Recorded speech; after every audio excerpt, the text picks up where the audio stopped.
ዛሬ ይዘንላችሁ የቀረብነው ታሪክ በአንድ ወቅት የፍቅር ጠላትና የሀብት ጥመኛ መስላ የታየችው ሴት በስተጀርባ ምን አይነት ታላቅ መስዋዕትነት እየከፈለች እንደነበር የሚገልጽ እውነተኛ አስደንጋጭ ታሪክ ነው።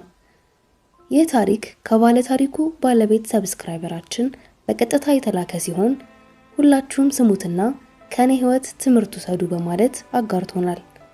እኛም ታሪኩን በዚህ መልኩ አዘጋጅተን ስንጋብዛችሁ በደስታ ነውና እናንተም ስለዚህ ታሪክ ምን እንደምታስቡ ሐሳባችሁን በኮሜንት መስጫው ላይ አጋሩን። በአዲስ አበባ ቦሌ መንገድ ላይ ዝናቡ በኃይል ይዘንባል። ስራ የሚበዛበት ጎዳና ወደ አንጸባራቂ የውሃ ወንዝ ቀይሮታል። የመኪናዎቹ የፊት መብራቶች በራሱ አስፋልት ላይ እንደ አንጸባራቂ ሪባን ተዘርግተው ይታያሉ። የዝናቡ ድምጽ በቆርቆሮዎችና በህንጻዎች ላይ ሲያርፍ የሚፈጥረው ምት ለከተማዋ ልዩ ድባብ ሰጥቷታል። ሰማዩ በደመና ተሸፍኖ በየመሃሉ የሚሰማው ነጎድጓድ የዝናቡን ኃይል ያሳያል። በኤድና ሞል አቅራቢያ በሚገኝ አንዲት ትንሽዬ ካፌ ውስጥ የተቆላ የኢትዮጵያ ቡና መዓዛ አየሩን ሞልቶታል። በስተጀርባ ደግሞ ዝግ ያለና ልብ የሚነካ የጃዝ ሙዚቃ ይሰማል። በካፌው ውስጥ ያሉት ሰዎች ከዝናቡ ተሸሽገው በሞቀ ጨዋታ ተጠምደዋል። አየሩ በቀዝቃዛው የዝናብ ጠብታና በቡናው ሙቀት መካከል ሚዛኑን ጠብቆ ይገኛል። ይህ ሁሉ የከተማዋን ውበትና የህይወት ግርግር በአንድ ላይ ያሳያል። በአራት ማዕዘን ጠረጴዛ ላይ የ27 ዓመቱ አርክቴክት ታሪክ ሙላቱ ተቀምጧል። ታሪክ ረጅም፣ ጠቆር ያለና አስተዋይ መልክ ያለው ወጣት ነው። በካዛንቺስ ለሚገኝ ትልቅ የቢሮ ህንጻ ፕሮጀክት የህንጻ ንድፎችን በዝርዝር እየገመገመ ቢሆንም ትኩረቱ ግን በየመሃሉ ወደ ውጭው ማዕበል ይሄድ ነበር። የዝናቡ ጠብታዎች በመስኮቱ መስታወት ላይ ሲንሸራተቱ እያየ በልቡ ውስጥ የሚሰማውን የብቸኝነት ስሜት ለማባረር ይሞክራል። ታሪክ በከተማዋ ስመጥር አርክቴክት ለመሆን ቢበቃም በውስጡ ያለው ባዶነት ግን ሁልጊዜም አብሮት ይኖራል። ይህ ባዶነት ከእናቱ ሞት በኋላ የመጣ ነው። የካፌው በር በድንገት ተከፈተ። ቀዝቃዛ አየርና የዝናብ ጠብታዎችን ይዛ አንዲት ወጣት ሴት ወደ ውስጥ ገባች። ከሻርፓ ላይ የዝናብ ጠብታዎችን እያራገፈች የማታውቀውን ክፍል ለመቃኘት ቆም አለች። እሷ የ23 ዓመቷ ዊንታ ምህረተአብ ነበረች። ዊንታ በቅርቡ ከሳዑዲ አረቢያ የተባረረች ሲሆን በአይኖቿ ውስጥ የደረሰባት መከራና ድካም ይነበባል። ህይወቷን እንደገና ከመሰረቱ ለመጀመር የተገደደ ሰው የሚታይበት ዝምተኛ ጥንካሬ ይንጸባረቅባታል። በታሪክ ፊት ለፊት ያለው ባዶ ወንበር ስታይ ለአፍታ አመንትታ ከቆየች በኋላ ይቅርታ እዚህ መቀመጥ እችላለሁ በማለት በትህትና ጠየቀችው። ታሪክም ቀና ብሎ አያትና በፈገግታ አዎን በደስታ በማለት ፈቀደላት። ይህ ቀላል አጋጣሚ የሁለቱንም ህይወት ለዘላለም እንደሚለውጠው በዚያ ቅጽበት አንዳቸውም አላወቁም ነበር። የጣፈንታቸው መጀመሪያ ነበር። ውይይታቸው በጥንቃቄና በትህትና ተጀመረ። ታሪክ ለአዲስ አበባ አዲስ እንደሆነች ጠየቃት። ዊንታም ከመጣች ጥቂት ሳምንታት ብቻ እንደሆናትና ከተማዋ አሁንም እንግዳ እንደሆነችባት አረጋገጠችለት። ከሳዑዲ አረቢያ እንዴት በድንገት እንደተባረረች የነበራት ጥቂት ንብረት እንኳን ይዛ ለመውጣት እንዳልቻለችና በዚያን የነበራት ህይወት እንዴት በአንድ ጀንበር እንደተቋረጠ በሐዘን ገለጸችለት። ድምጿ የተረጋጋ ቢሆንም ታሪኳን በምትተረክበት መንገድ ውስጥ ጥልቅ የሆነ የቆራጥነትና የጥንካሬ መንፈስ ይታይ ነበር። ታሪክ በከፍተኛ ፍላጎት ያዳምጣት ጀመር። ከለሰለሰ ድምጿ በታች የሆነ ጥልቅና ሚስጥራዊ ነገር እንዳለ ተሰማው። ዊንታ ስለደረሰባት በደል ስትናገር አይኖቿ በእንባ ቢሞሉም ድምጿ ግን አይንቀጠቀጥም ነበር። ይህ ደግሞ የበለጠ ታሪክን አስደነቀው። እየተነጋገሩ ሳለ ታሪክ ስለ ራሱ ህይወት ማውራት ጀመረ። እናቱ ኤርትራዊ እንደነበሩና ስማቸውም ኤልሳ ምህረተአብ እንደነበር ጠቀሰ። እርሳቸው የሞቱት እሱ ገና የ5 ዓመት ልጅ እያለ በድንገት በደረሰባቸው ህመም ነበር። የእናቱ ሞት በታሪክ ህይወት ውስጥ ፈጽሞ የማይጠፋ ትልቅ ባዶነትና ዝምታን ጥሎበት አልፏል። ዊንታ ስሙን ስትሰማ ደንገጥ ብላ በጥንቃቄ አዳመጠችው። ፊቷም በሐዘኔታ እየራራ መጣ። ታሪክ ከጠበቀው በላይ ለዚህች እንግዳ ሴት ስለ እናቱ ሞት ተከትሎ ስለመጣው ብቸኝነትና በከተማዋ እጅግ ታዋቂና ሀብታም ነጋዴ ከሆነው አባቱ አቶ ሙላቱ ሲሳይ ጋር ስላለው የራቀ ቀዝቃዛ ግንኙነት በግልጽ ማውራት ጀመረ። አባቱ ሙላቱ ሁልጊዜም በንግድ ስራው ላይ የተጠመደና ለልጁ ፍቅር የማይሰጥ ሰው እንደነበር ታሪክ በምሬት ገለጸ። ይህ ታሪክ ዊንታን የበለጠ ከታሪክ ጋር አቀራረባት። በሚቀጥሉት ሳምንታት ታሪክና ዊንታ አዘውትረው መገናኘት ጀመሩ። አዲስ አበባ የጋራ ዓለማቸው የሆነች ስትመጣ ከተማዋን አብረው ያስሱ ጀመር። በመስቀል አደባባይ ግርግር ውስጥ ተጓዙ። በፒያሳ ታሪካዊ ጎዳናዎችና በድሮ ህንፃዎች መሃል ተዘዋወሩ እና በቦሌ መድኃኔዓለም አካባቢ በሚገኙ ካፌዎች ውስጥ ለረጅም ሰዓታት በጨዋታ አሳለፉ። በዚያም ሳቅና የልብ ለልብ ጨዋታ እያንዳንዳቸው ለዓመታት ተሸክመውት የነበረውን የህይወት ሸክም ቀስ በቀስ እንዲቀልላቸው አደረገ። በመካከላቸው ያለው ግንኙነት ከጓደኝነት አልፎ ወደ ጥልቅ ፍቅር እያደገ መጣ። ዊንታ ለታሪክ የጠፋውን የቤተሰብ ፍቅር ስትሰጠው፣ ታሪክ ደግሞ ለዊንታ የጠፋባትን የደህንነት ስሜት መለሰላት። የሁለቱም ህይወት በአዲስ ብርሃን መሞላት ጀመረ። አንድ ቀን ከሰዓት በኋላ ወደ እንጦጦ ተራራ ወጡ። ቀዝቃዛውና ንጹህ አየር፣ የባህር ዛፎች ሽታና ከስራቸው ለተዘረጋችው ታላቅ ከተማ የሚሰጠው ውብ እይታ ልዩ ስሜት ፈጥሮባቸዋል። ፀሐይ መጥለቅ ስትጀምርና ሰማዩ በብርቱካናማ ቀለም ሲቀባ ዊንታ ፊቷ በሐዘን ደመና ተሸፍኖ እናቷ ኤርትራ ውስጥ በጽኑ ታማው እንደሆነና አስቸኳይ ቀዶ ጥገና እንደሚያስፈልጋቸው ገለጸችለት። ለሕክምናቸውም ከ150 ሺህ ብር በላይ እንደሚያስፈልግና ይህ መጠን እሷ ልታገኘው ከምትችለው በላይ እንደሆነ በለቅሶ ነገረችው። ታሪክ ልቡ ተነካ። እጇን ይዞ እንደሚረዳትና እሷን ለማዳን ማንኛውም ነገር እንደሚያደርግ ቃል ገባላት። ምንም እንኳን ይህን ያህል ገንዘብ በአንድ ጊዜ ማግኘት ለሱ ከባድ ቢሆንም አትጨነቂ ዊንታ፣ አብረን እንወጣዋለን አላት በልበ ሙሉነት። የዊንታ እንባ ቀስ በቀስ እየቆመ መጣ። ዊንታ የተሸከመችው ሸክም ቢኖርም በታሪክ ህይወት ውስጥ ትልቅ ደስታና ሙቀትን ማምጣቷን ቀጠለች። ከጊዜ በኋላም የታሪክ ስሜት ወደማይመለስ ጥልቅ ፍቅር ተቀየረ። ቀኖቻቸው በጋራ ምግብ በመብላት በረጅም የምሽት ጉዞዎችና በጸጥታ ጊዜያት ተሞሉ። ይህም ሌላው ዓለምና ችግሮቹ የራቁ እንዲመስላቸው አደረገው። አዲስ አበባ ራሷ በመካከላቸው ያለውን ይህን ንጹህ ግንኙነት እየጠበቀችው ያለ ይመስል ነበር። በከተማዋ የምሽት መብራቶች ስር ሆነው ስለ ወደፊት ህይወታቸው፣ ስለሚገነቡት ቤትና ስለሚኖራቸው ልጆች ያልሙ ነበር። ፍቅራቸው ከቀን ወደ ቀን እየጠነከረ መጣ። ነገር ግን ይህ ደስታ ብዙ አልቆየም። ዊንታ በኦልድ ኤርፖርት የሚገኘው የታሪክ ቤተሰብ ቤት ለመጀመሪያ ጊዜ በጎበኘችበት ቀን ሁሉም ነገር መለወጥ ጀመረ። እዚያም ባልተጠበቀ ሁኔታ የታሪክን አባት አቶ ሙላቱ ሲሳይን አገኘች። ሙላቱ በሀብቱ በስልጣኑና ሰዎችን በመቆጣጠር ባህሪው የሚታወቅ ጨካኝ ሰው ነው። ሙላቱ ዊንታን ሲያያት ደንገጥ አለ። ከዚያም በጥንቃቄና በአንክሮ ይመለከታት ጀመር። የተረጋጋ መልክ ቢኖረውም ከውስጥ ግን የሆነ የሚያሰላስልና የሚያሴር ነገር እንዳለ አይኖቹ ያስታውቁ ነበር። ዊንታ በሙላቱ አይኖች ውስጥ ያየችው ነገር የፍርሃትና የፍላጎት ድብልቅ ነበር። ይህ አጋጣሚ የሁለቱንም ህይወት አቅጣጫ ለወጠው። በሚቀጥሉት ሳምንታት ዊንታ ባልታወቀ ምክንያት በተለየ መንገድ መመላለስ ጀመረች። ከታሪክ ጋር ያላት ግንኙነትም እየቀዘቀዘ መጣ። ትኩረቷ ተበታትኖና ራቅ እያለች ሆነች። ታሪክ ምክንያቱም ቢጠይቃትም ምንም አይደለም በማለት ትሻሸው ነበር። በመጨረሻም አንድ ምሽት ታሪክን በመጀመሪያ በተገናኙበት ካፌ እንዳገኛት በስልክ ጠየቀችው። እዚያም ስትደርስ ፊቷ ተለዋውጦና በታላቅ መሳቀቅ ውስጥ ሆና ሙላቱ ወደ ቤቷ መጥቶ እንደነበር ነገረችው። አባቱ የእናቷን የሕክምና ወጪ በሙሉን ለመክፈልና ወደ ውጭ ሀገር ልኮ ለማሳከም ቃል እንደገባላት፣ ነገር ግን አንድ አስደንጋጭ ቅድመ ሁኔታ እንዳስቀመጠም ነገረችው። እሱም ማግባት አለባት።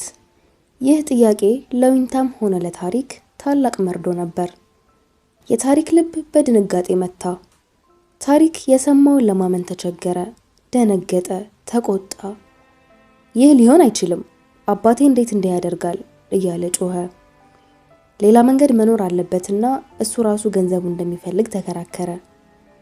ነገር ግን ዊንታ የእናቷን ሕይወት አሁን በዚህ ገንዘብ ላይ ብቻ የተመሰረተ እንደሆነና ጊዜ እንደሌላቸው በለቅሶ አስረዳችው። ውሳኔዋ በቀላሉ የተወሰነ አልነበረም። ነገር ግን እናቷን ለማዳን ስትል ያደረገችው የመጨረሻ ምርጫ ነበር። ከዚያ በኋላ በመካከላቸው የተፈጠረው መራራ ዝምታ አብረው ያልሙት የነበረውን ሕይወት ማብቂያ የሚያስመስል ነበር። ታሪክ በዚያ ምሽት በዝናብ ውስጥ ብቻውን ሲራመድ ልቡ በሺህ ስብርባሪዎች ተሰብሮ ነበር። የፍቅራቸው መጨረሻም ነበር። ከ3 ወራት በኋላ ዊንታ በመስቀል አደባባይ አቅራቢያ በሚገኝ እጅግ ቅንጡ ሆቴል ውስጥ አቶ ሙላቱ ሲሳይን በታላቅ ድግስ አገባች። በአንድ ወቅት በሙሉ ልቧ ተወደው የነበረው ወጣት አባት ሚስት ሆነች። መላው የአዲስ አበባ ባለሀብቶች በተገኙበት በዚህ ሰርግ ላይ ታሪክ አልተገኘም። ይልቁንም የቤተሰቡን ቤት ለዘላለም ለቆ ከካዛንቺስ ወደሚገኝ አንዲት ትንሽና ጠባብ አፓርታማ ተዘዋወረ። ዊንታ ከሱ ይልቅ ለሀብትና ለምቾት ተገዝታለች የሚል መራራ ጥላቻና እምነት በልቡ ይዞ ሄደ። በሰርጉ ቀን ዊንታ የለበሰችው ነጭ ልብስ ለውጭ ሰው ውበት ቢሆንም ለእርሷ ግን የሐዘን ልብስ ነበር። የውስጧን ስቃይ ማንም አያውቅም። በኦልድ ኤርፖርት የሚገኘው ትልቅ ቪላ ውስጥ የዊንታ አዲስ ሕይወት በጸጥታ ተጀመረ። በቅንጦት በጌጣጌጥና በአገልጋዮች የተከበበ ቢሆንም ቤቱ ለሷ እንደ እስር ቤት ነበር። ሙላቱ በልግስና ይዛት ውድ ስጦታዎችን ያበረክትላትም ነበር። ነገር ግን እያንዳንዱን እንቅስቃሴዋን የመቆጣጠርና የመከታተል ባህሪውን ከጊዜ ወደ ጊዜ እየከፋ መጣ። ለውጭ ሰው ምቹና የተሟላ ሕይወት የምትኖር ትመስላለች። በእውነቱ ግን እያንዳንዱን የምታሳልፈው ቀን ሙላቱና በቤቱ ውስጥ ያሉት ሚስጥሮች በጥንቃቄ በመከታተል ነበር። ዊንታ የታማኝ ሚስት ሚናዋን በሚገባ እየተወጣች፣ በውስጧ ግን የበቀል እሳት ይነድ ነበር። ይህ እሳት የፍትህ ጥማት ነበር። ከጊዜ በኋላ ዊንታ ሙላቱ በሌለበት ጊዜ የእርሱን የግል ቢሮ በሚስጥር መፈተሽ ጀመረች። እዚያም የቆዩ ሰነዶችን፣ የፋይናንስ ሚስጥሮችን፣ ድብቅ የገንዘብ ዝውውሮችንና ለግንባታ ስራ የማይውሉ ያልተለመዱና አደገኛ የኬሚካል ግዢዎች የሚገልጹ መዝገቦችን አገኘች። ጥርጣሬዋ ከቀን ወደ ቀን ወደ እርግጠኝነት እየተቀየረ መጣ። ዊንታ ሙላቱ በንግድ ዓለም ውስጥ ካለው ስም በስተጀርባ ብዙ ጥቁር ስራዎች እንዳሉት ተረዳች።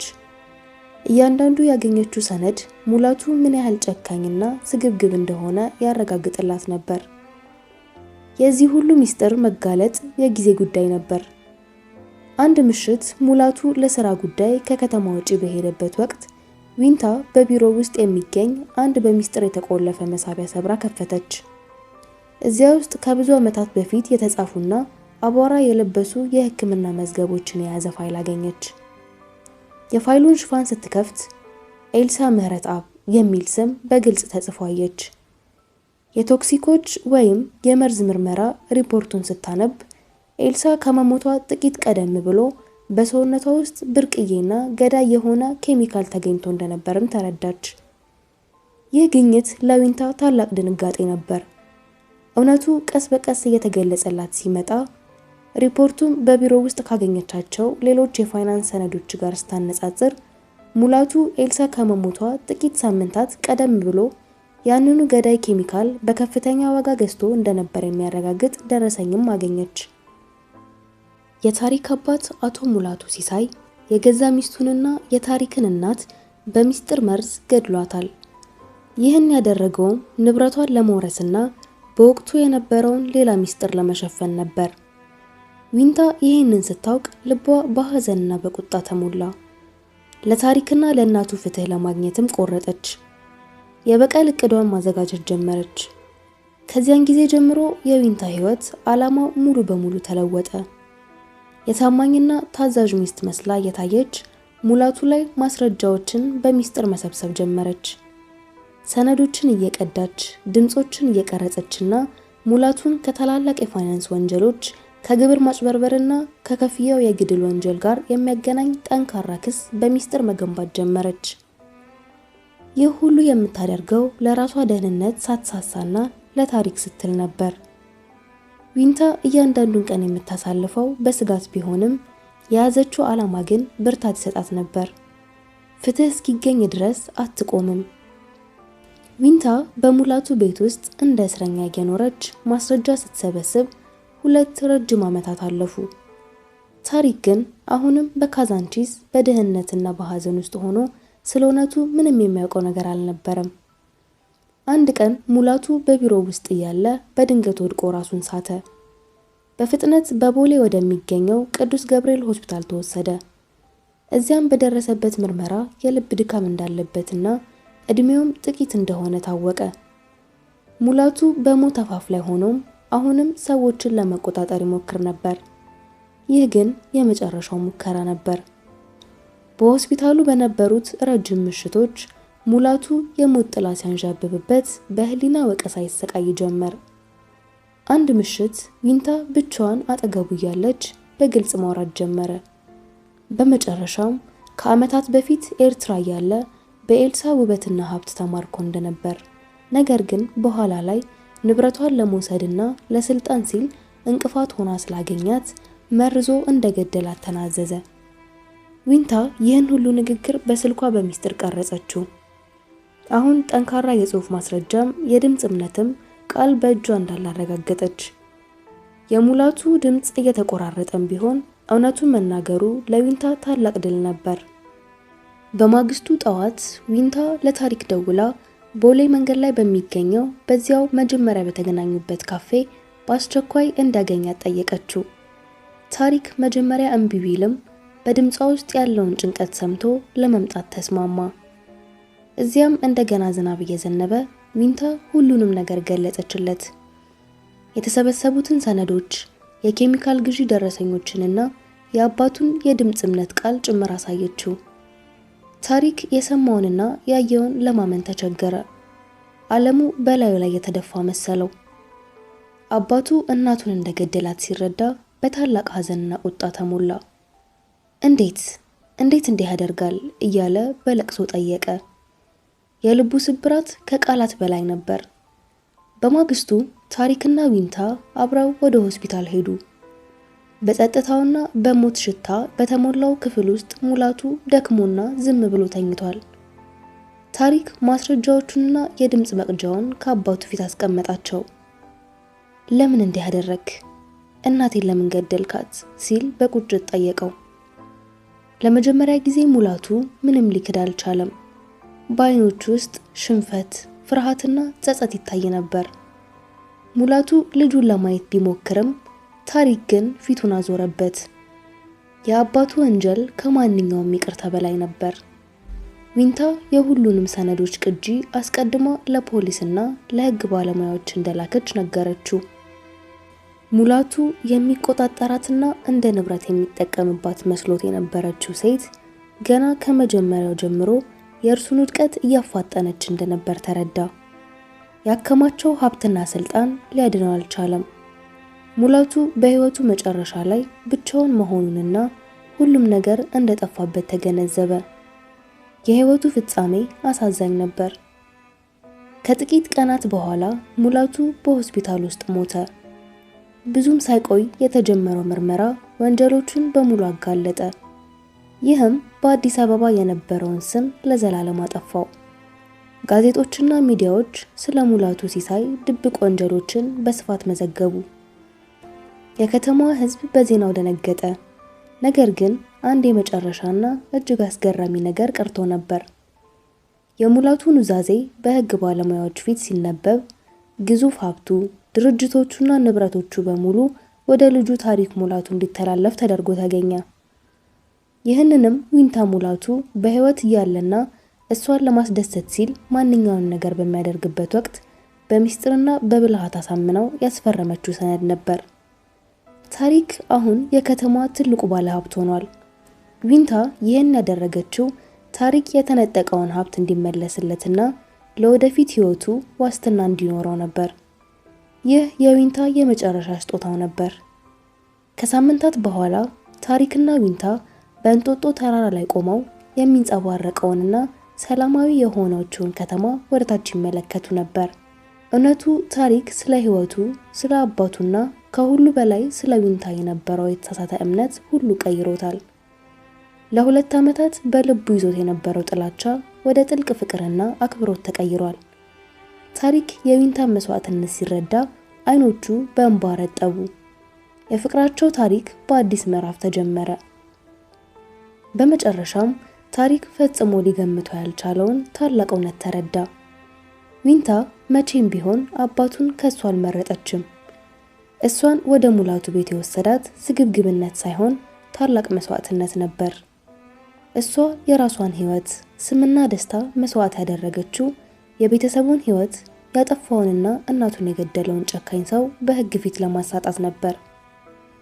ዊንታ ሁሉንም ነገር ያደረገችው ታሪክ የተነጠቀውን ፍትህና የሚገባውን ሕይወት እንዲያገኝ ለማድረግ ነበር። ታሪክ የዊንታን እጅ አጥብቆ ያዘ። በዝናብ የጀመረው ታሪካቸው አሁን በእንጦጦ ተራራ ላይ በአዲስ ተስፋና በንጹህ ፍቅር እንደገና ሊጀምር መሆኑን አወቀ። አዲስ አበባ ከስራቸው በብርሃን ስትደምቅ የሁለቱም ፍቅር በደስታ ተሞላ። እውነቱ ዘግይቶ ቢገለጥም ፍቅርና ፍትህ ግን በመጨረሻ አሸንፈዋል። ያቺ ብልህ ሴት የከፈለችው መስዋዕትነት የሁለቱንም ሕይወት በአዲስ ብርሃን ሞልቶታል። የዛሬው ታሪካችን እዚህ ላይ ያበቃል። እናንተስ በዚህ ታሪክ ውስጥ ይበልጥ የገረማችሁ ምንድነው? ያላችሁን አስተያየት ኮሜንት ላይ አስቀምጡልኝ። ቪዲዮ ከተመቻችሁ ላይክ ማድረጋችሁን እንዳትረሱ። በሚቀጥለው በአሪፍ ታሪክ እስከምንገናኝ ሰላም ሁኑ።